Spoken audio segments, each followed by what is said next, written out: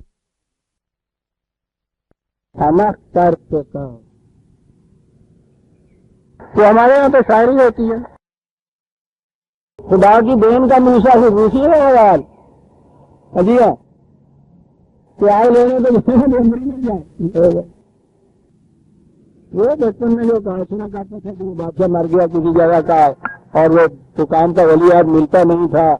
انہوں نے کہا کہ کیا کریں, انہوں نے کہا کہ پھر اب یہ صورت ہے کہ صبح بیٹھ جائیے شہر کے دروازے پر, جو شخص صبح پہلی بار اندر داخل ہو اس کے سر پہ تاج رکھ دیجیے, بادشاہ بنا دیجیے.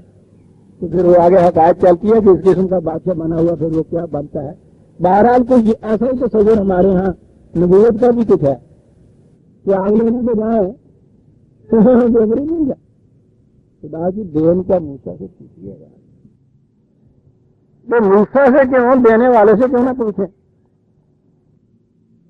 اسی صورت میں چند ہی آیتیں آگے چلتے ہیں.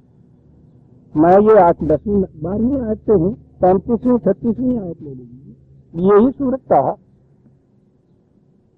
مسافر سمٹا دی,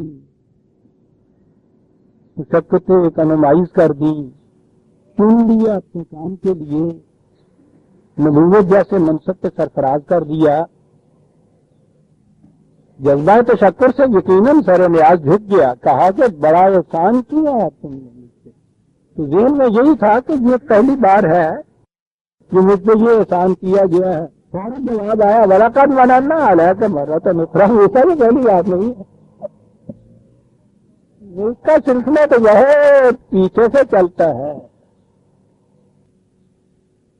جسے نبوت کے منصب سے سرفراز کیا جاتا ہے یا اس کے لیے چنا جاتا ہے, یہ چناؤ اس بادشاہ کا تو نہیں ہوتا کہ جو بھی پہلے دروازے میں داخل ہو گئے سر کے اوپر اس کے تاج رکھنا. اور پھر بادشاہت میں تو دروازے میں پہلے داخل ہونے کی بھی بات نہیں ہوتی ہے. وہ بادشاہ کے گھر میں پیدا ہو جائے بادشاہ ولیعہد ہوتا ہے نا, یوں نہیں ملتی نبی. کہا سنو ہونے والے نبی کو لفظ آگے آتا ہے عزیزان من, وہیں بتائیں گے اور وہیں آپ اس سے لطف اندوز ہوں گے. کہا کہ بات سلسلہ شروع ہوتا ہے تمہاری پیدائش سے, اسی معصوم قوم کے گھرانے میں رہتے, نبوت تو ایک طرف رہا, پھر سے انسانیت بھی معلوم ہوتے, دیکھتے ہو باقی قوم کو وہاں سے نکالا.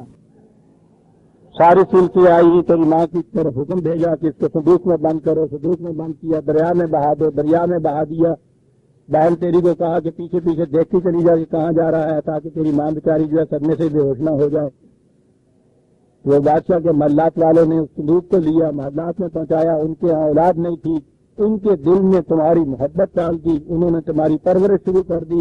وہاں ہم نگاہ پرداخت کرتے رہے. تمہاری ماں جو تڑپ رہی تھی, یہ دودھ نہیں تو پیتا تھا کسی کا, اسی کو دودھ کے لیے دائی کی حیثیت سے ہم نے محل میں پہنچا دیا. تو اپنوں سے جدا بھی نہ ہوا, اور جو مقصد تھا آگے چل کے جو ٹکراؤ لینا تھا تم نے ان کے ساتھ, اس کے لیے بھی تیاریاں ہم نے شروع کر دی. اور پھر وہاں تم سے قتل ہوا, وہاں سے بھاگے تو 12 سال کے لیے اس منزل میں سے گزارا. ایک بہت بڑا غلہ بھیڑوں کا, اگر عیسیٰ علیہ السلام نے بھیڑیں کہا تھا نا, وہ رعایت الاعتبار سے بنی اسرائیل کا ان کا رعیت جو تھی وہ تمہارے ذمہ آنی تھی. وہاں 12 برس تک یہ کچھ کرتا رہا تو, یہ سارا کچھ فلبستہ سنینا فی اہل مدینہ نہیں, اس سے پہلے فنجینا کا من الغم, اس طرح سے مصیبتوں سے تمہیں رہائی دلائی. یہ جس قدر غم و حزن کی منزل سے ان سے تمہیں بچاتے ہوئے ہم تمہیں لے جاؤ. اور لفظ عزیزان من فتناک فتونا, موسیٰ ان کٹھالیوں میں سے تمہیں گزارا تو پھر کہیں کندن بنے تم، ثم جئت علی قدر یا موسیٰ، موسیٰ اس کے بعد تم ہمارے پیمانے پہ پورے اترے ہو جو تمہیں آج ہم نے اس کے لیے انتخاب کیا ہے۔ وَاصْطَنَعْتُكَ لِنَفْسِي فَتَنَّاكَ فَتُونًا، ان کٹھالیوں میں سے گزارا ہے، کتنی کٹھالیوں میں سے گزار کے اس دھات کو کندن بنایا جاتا ہے، اسے فولاد بنایا گیا ہے۔ کیا الفاظ ہیں، سننا یہ تھا علی قدر، آپ دیکھا پھر کہیں جا کے تم ہمارے پیمانے پہ پورے اترے۔ یہ ہے کہ آج لینا تو جائے پیمبئی مل گیا، وہ لوگ کہتے ہیں برداشت کے زمانے کی بات نہیں ہوئی، سننا یہ تھا علی قدر یا موسیٰ، پھر کہیں جا کے ہمارے پیمانے پہ پورے اترے۔ وَاصْطَنَعْتُكَ لِنَفْسِي، تو پھر ہم نے تمہیں اپنے ایک کام کے لیے منتخب کر لیا، کام ہی کے لیے نہیں، یہ نفسی کہا ہے عزیزان نے، کام بھی نہیں کہا ہے، اپنے لیے، اپنے لیے کسی کو چن لینا۔ بہت اچھا جی، چن لیا تو موج ہوگی صاحب، یہاں تو کہتے ہیں سید ہے کوئی تو وال بڑھتا ہوگا، تو جسے خدا یہ کہہ دے کہ صاحب اتنا کچھ تیار تمہیں کر کے ہم نے اپنے لیے چن لیا، تو پھر تو بڑی بات ہو گئی، کہنے کہ جی چن لیا، اذا باؤ فرعون انہ طغی، جاؤ دنیا کا سب سے زیادہ مستبد فرعون حدود فراموش ہو رہا ہے، جاؤ لگام دو اس کے منہ میں جا، اللہ اکبر جی، میں پیڑا چاہتا ہی کرنا ہے جی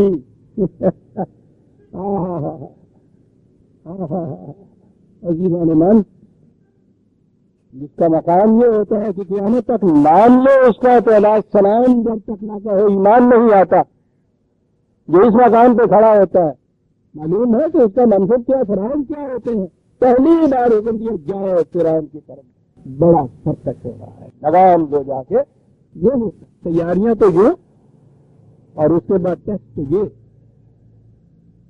اور تب کہیں جا کے علیہ السلام بنتا ہے۔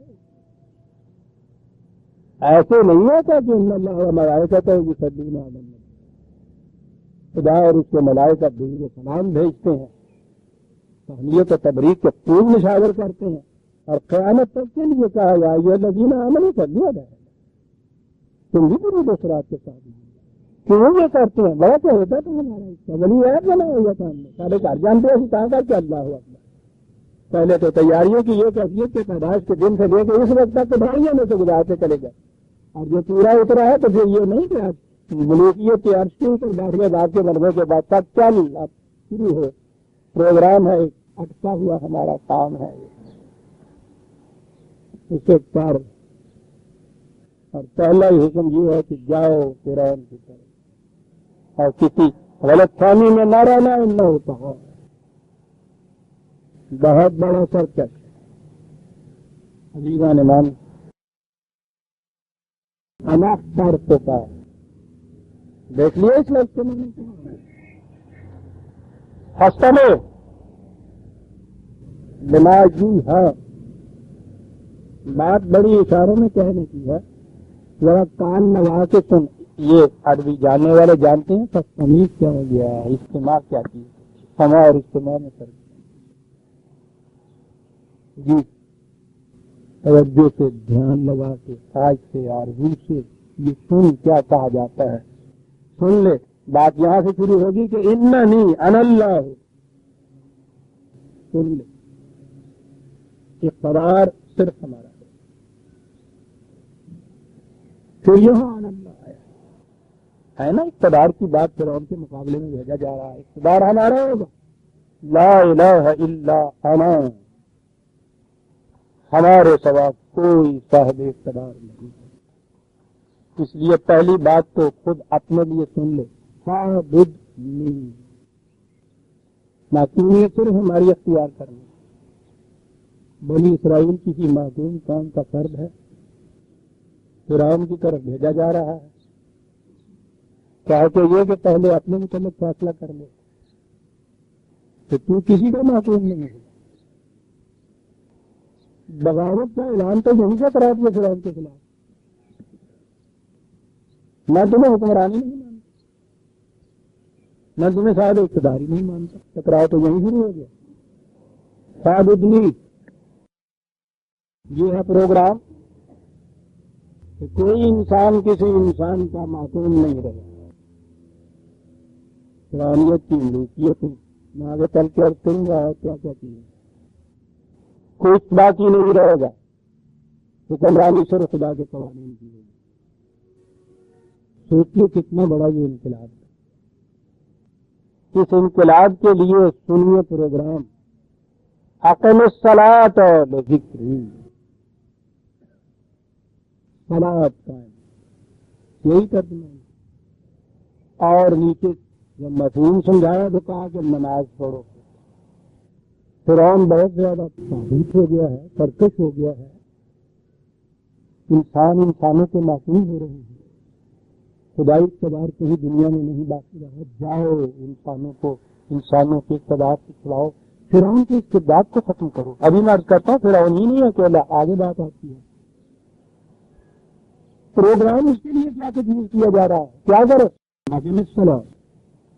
ذکر ذکر کا لفظ یاد آ گیا. ٹھیک ہو گیا. پہلی بات تو ہوگی کہ نماز پڑھو. شادی پڑھ دیں پھر بیٹھ جاؤ تو پھر سادہ ذکر کرو. جلی بھی کرو تو خفی بھی کرو. اللہ کرو پھر کیا ہوگا. قرآن تک سے اتر جائے. من کہہ رہے ہیں کہ کتنا کوئی عظیم پروگرام ہے جو دیا جا رہا ہے. برادران عزیز یہ تھی الصلاۃ. یہ ایک سجدہ جسے تو ذرا سمجھتا ہے 1000 سجدے سے دیتا ہے آدمی کو نجات. یہ ہے اپنی الصلاۃ. اور قرآن ہے اس نے تو عزیزان من اگلے لفظ میں اس صلاۃ و ذکری جو ہے نا اس کا مفہوم تشریح خود بیان کر دی.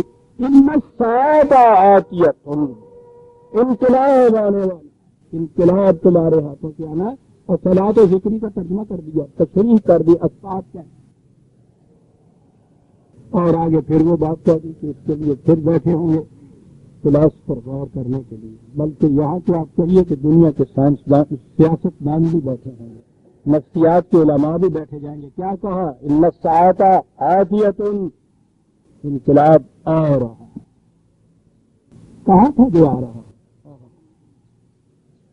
اکاد اخفی یہ پہلے نگاہوں سے مخفی چلا آ رہا تھا. اب ہم چاہتے ہیں کہ محسوس طور پہ سامنے آ جائے.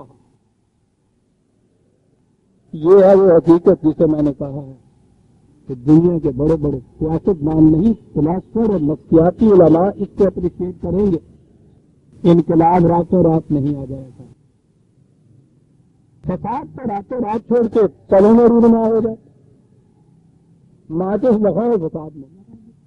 اس کے لیے تو وقت کی ضرورت لمبے کی ضرورت ہی نہیں ہوتی. انقلاب نہیں آیا کر. یہ تو بڑا ہی کچھ رفتار ٹک ٹک ٹک. پھر دیکھیے فرق کو. انہوں نے گھڑی کے لیے واچ کے لیے 7 کا لفظ لیا. جتنا جی چاہے زور لگا دیجیے عزیزان مہمان کو. جس وقت 12 بجے ہے اسی وقت 1 سیکنڈ کے بعد گھڑی 12 بجا, دوسری 12 بجا دے یا 1 بجا دے یا 2 بجا دے, جو جی میں آئے کر لے. آپ اس کو بگاڑ کے کیوں کر رہے تو الگ بات ہے.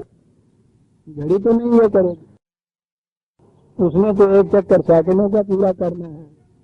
پھر وہ منٹ بنتا ہے, پھر وہ منٹ کے چکر آتے ہیں اور اسی رفتار سے وہ چلی جاتی ہے. اب یہ تو ہم نے اپنی سہولت کے لیے کر رکھا ہے. جو سیکنڈ یا منٹ کی سوئی ہوتی ہے ان دونوں سوئیوں کو اتار دیجیے اور گھڑی سامنے رکھ چھوڑیے.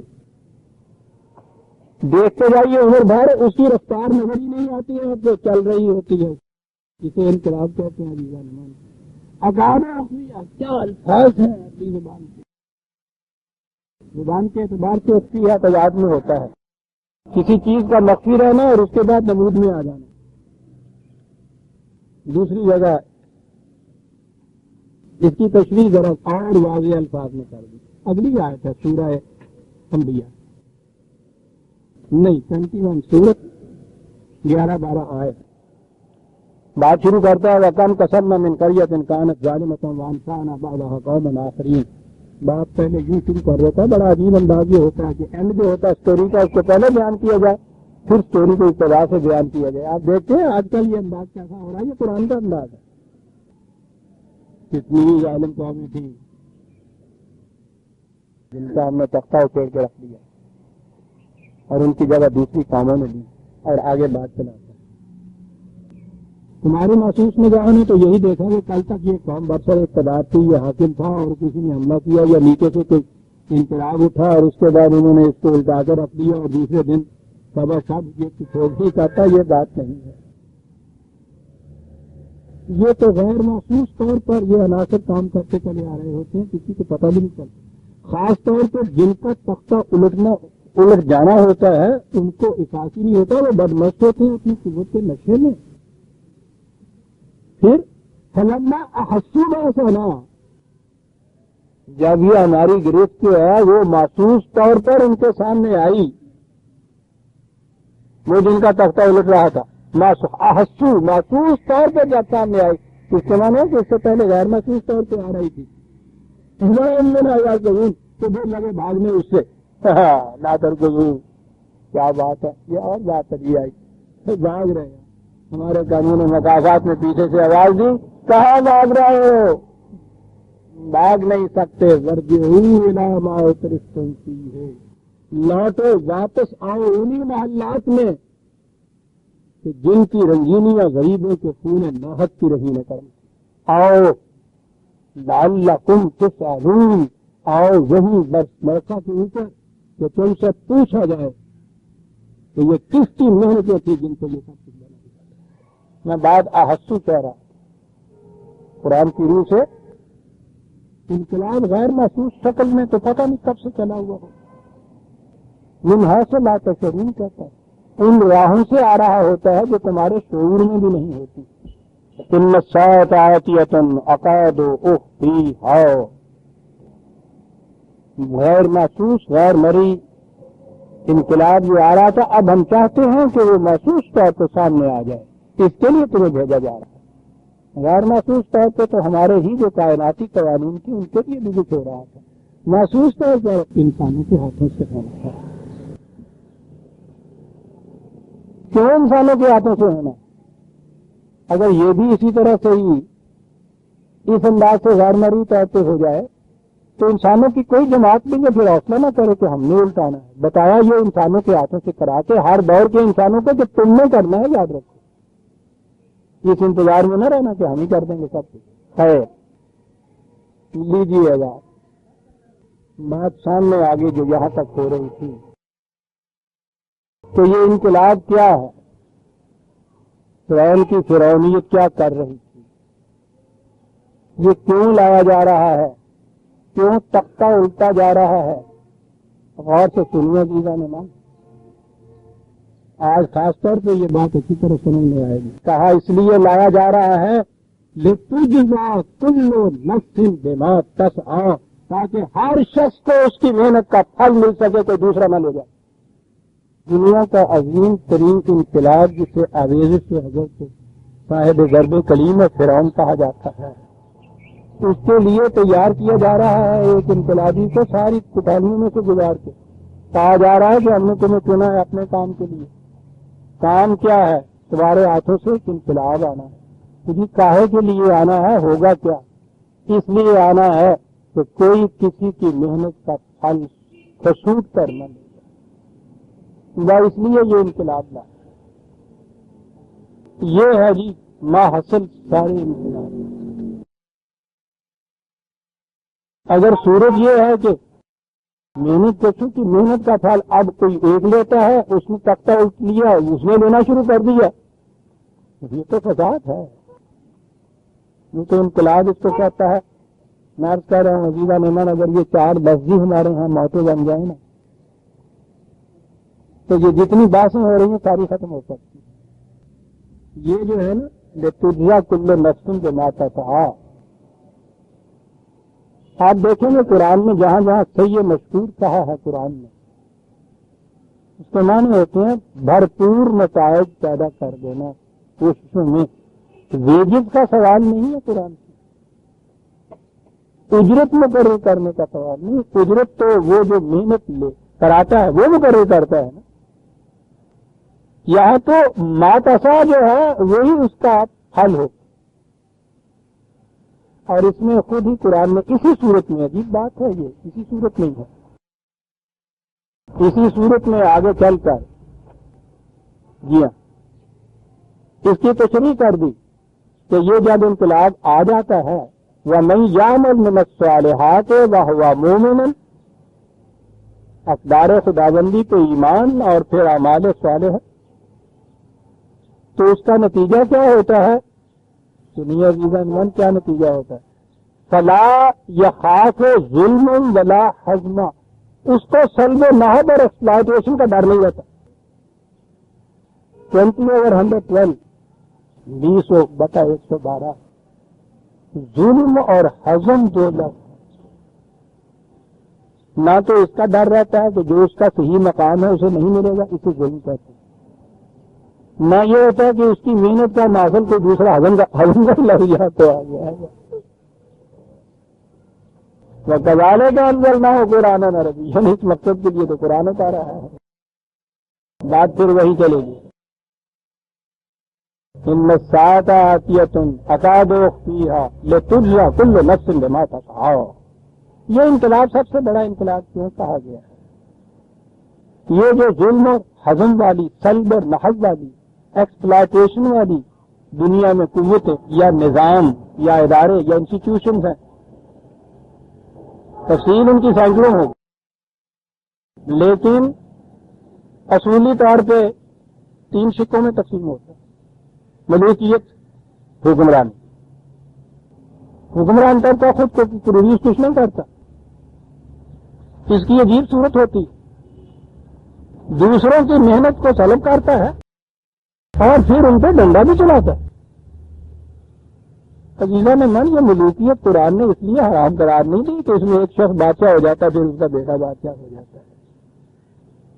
ہمارے ہاں تو یہ محنت کی ایکسپلائٹیشن کے لیے ایک لفظ سرمایہ داری آتا ہے نا. آپ غور کیجئے گا، یہ سرمایہ داری ہی کی دوسری قسم ہے. سرمایہ داری تو میں سمجھتا ہوں کمتر درجے کی سرمایہ داری ہوتی ہے، استحصال جسے کہتے ہیں، ایکسپلائٹیشن کمتر درجہ.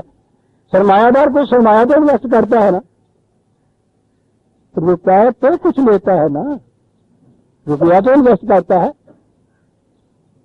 یہ جو ہے ملک یا بادشاہ یا شہنشاہ یا صاحب اقتدار کم وقت پیسہ ایک انویسٹ نہیں کرتا. دیکھا آپ نے؟ یہ تو تھا فرعون.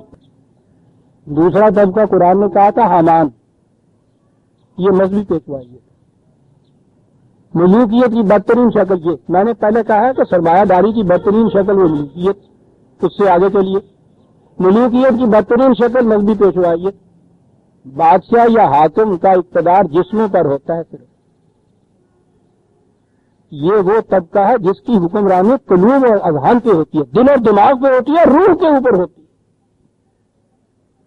انہیں کسی پولیس یا فوج کے مقرر کرنے کی ضرورت ہی نہیں ہوتی. گھر کے کمرے کے اندر تنہا بیٹھا ہوا بھی کام رہا ہے کہ اگر انہوں نے یہ کہہ دیا کہ جنت میں چلے جاؤ گے، پیر صاحب نے کہہ دیا کہ مردود ہو گئے ہو، تباہ ہو گیا، سب ڈر رہا ہے، کانپ رہا ہے. اور سارے محنت کرنے والے محنت کرتے ہیں، بہترین چیز لا کے اس کے قدموں میں ڈھیر کرتے ہیں. پہلا پھل آتا تھا نا ان کے پاس، اگر یہ گزر پہلا دودھ جڑا ہے تو ہوا چڑھانے میں جائے، یہ وہی چیز چلی ہے. یعنی محنت میں اپنے وہ جا کے نہیں لیتا. سرمایہ دار کو تو پھر بھی لاکھ جتن کرنے پڑتے ہیں، وہ بھاگی جاتا ہے، لے کے بھاگ جاتا ہے، دعوے کرنے پڑتے ہیں، رقم ڈوب جاتی ہے. ان کے یہاں تو رقم انویسٹ ہی نہیں ہوتی، ڈوبنا کیا. پھر وہ لیے پھر رہا ہے، منتیں کر رہا ہے، یہ دھتکار رہے ہیں تو رو رہا ہے، پاؤں پہ گڑا رہا ہے کہ حضرت قبول کر لیجیے. اللہ اکبر. ارے اس سے بڑی سرمایہ داری کی دنیا میں کیا ہو سکتی ہے؟ اس لیے قرآن نے قارون کا تو نام آخر میں جا کے لیا ہے. یہ ایک ٹائپ کا ایکسپلائٹری کچھ کام نہیں ہوتا. تو جہاں یہ 3 کٹھے ہو، فرعون و حامان اور قارون، اور حامان اس کے جنود گنائے، لشکر. یہ تھی کیفیت اس معاشرے کی جس کی طرف بھیجا گیا تھا اس صاحب ضرب کلیم کو. اب ذہن میں آیا اہمیت اس مرحلے کی. آگے چل کے ابھی بات آئے گی تو جب یہ چیزیں سامنے لائی گئی حضرت موسیٰ سے کہ وہ کس طرح سے کام اٹھے تھے اس کو دیکھ کے. کہا تھا کہ لو ہاتھ میں اس کو چلو نکل کے. اس نے کہا کہ ڈر لگتا ہے تو اللہ ہے. بات آگے آئے گی. یہ تھا وہ مقصد. لِتُجْزَىٰ كُلُّ نَفْسٍ بِمَا تَسْعَىٰ، تاکہ ہر محنت کرنے والے کو اس کی پوری محنت مل جائے. اس لیے خدا نے اپنے ہم صحیح مشکور کہا تمہاری محنت یوں بن جائے جیسے دودھ سے تھن بھرے ہوئے ہو. کہا موسیٰ جاؤ. ڈرتے ڈرتے میں نے شروع کیا تھا، بہرحال ہمت تو نہیں تھی، وقت تو آخر تک ہی پہنچ گیا. ایک بات آگے بھی کہنے یہ ایک احتیاط برتنا. فلا یصدنک عنہا من لا یؤمن بہا واتبع ہواہ فتردی. ایک احتیاط برتنا.